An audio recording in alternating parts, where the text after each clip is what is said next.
Janard Trust here. President Trump's One Big Beautiful Bill is a sweeping legislative package that recently passed the U.S. House of Representatives and now moves to the Senate. So it is a comprehensive bill that combines permanent extensions of the 2017 Trump tax cuts with additional pro-growth policies, border security funding, spending cuts, and other priorities central to Trump's agenda. So the bill passed the House narrowly after intense negotiations and is now facing resistance in the Senate, where some GOP senators have expressed opposition that could potentially block it. The bill is described as one of the most consequential and comprehensive pieces of legislation in recent years, aiming to cement an America First agenda focused on prosperity, opportunity, and security.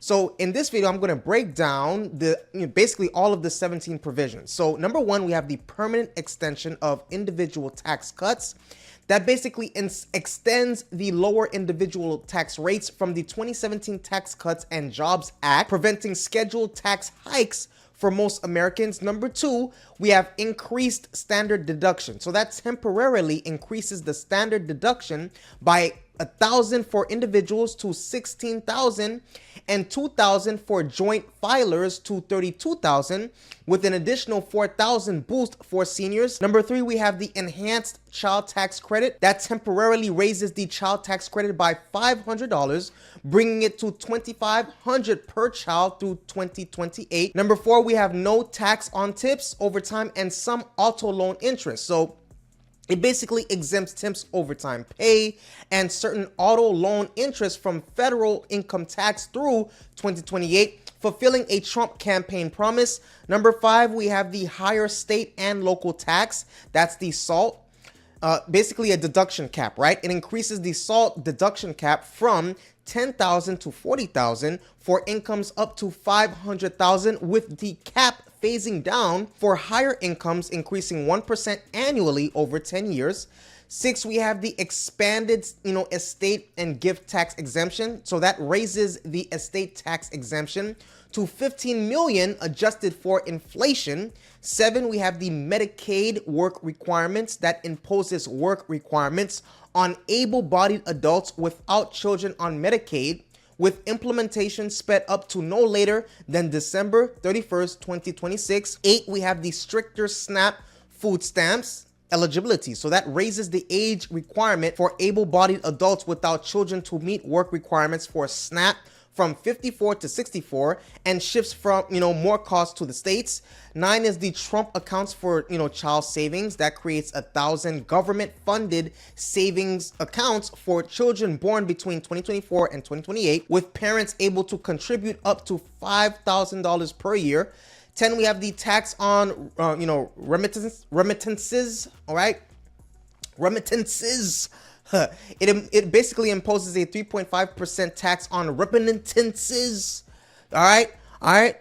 Yeah. Come at me for the word. Peter, put that word on the screen for them. Remittances, right? That's basically money sent abroad. So that's money sent abroad, right? By non-U.S. citizens, down from an initially proposed 5%. There's the number 11 is the elimination of tax on gun silencers. So it basically removes the long-standing $200 tax on gun silencers. 12 is the immediate expensing for business investments, which basically allows businesses to immediately expense 100% of the cost of qualified property. 13 is the expanded health savings accounts. That's basically the HSAs and 529 plans, which increases contribution limits and flexibility for HSAs and 529 education savings accounts. 14 is the repeal or phase out of clean energy tax credits, which repeals or accelerates the phase out of clean energy tax credits introduced under the Biden administration. 15, it basically limits on Medicaid coverage for undocumented immigrants. So it cuts federal funds to states that use Medicaid infrastructure to provide health coverage to basically undocumented immigrants, okay? 16 is the ban on Medicaid coverage for gender transition services.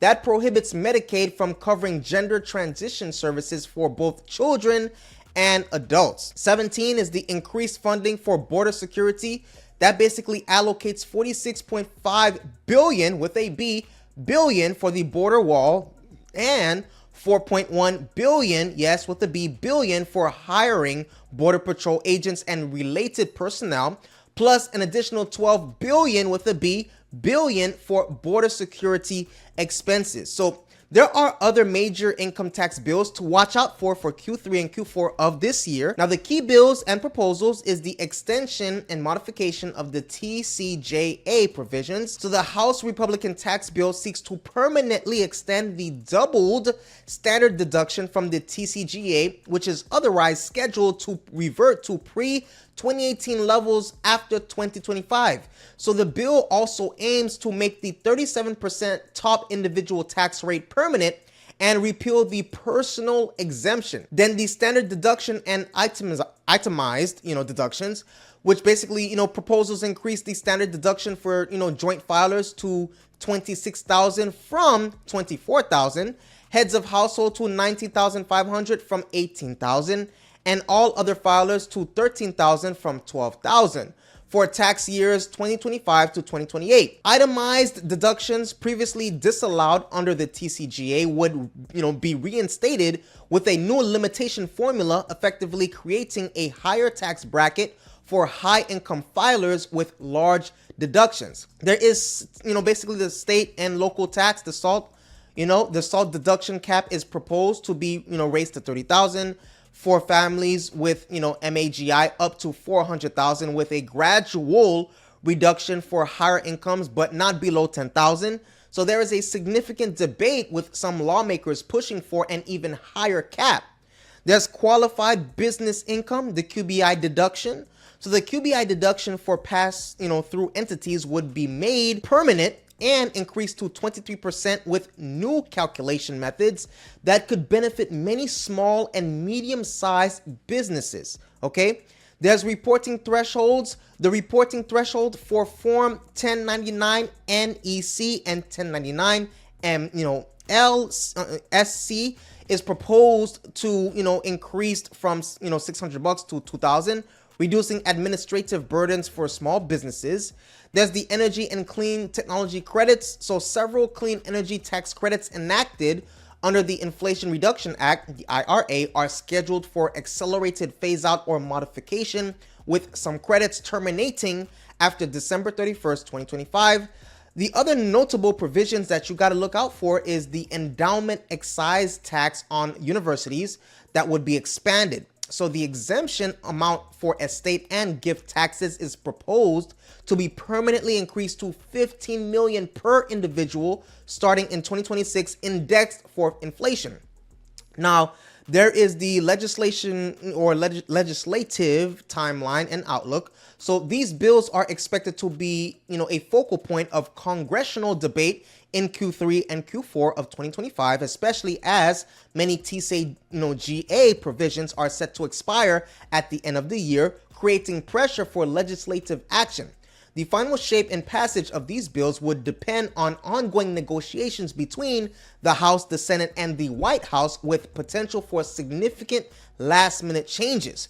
All right, so there's a lot that's going on right now, guys. It's a lot that's going on. So let me know your opinion in the comment section below.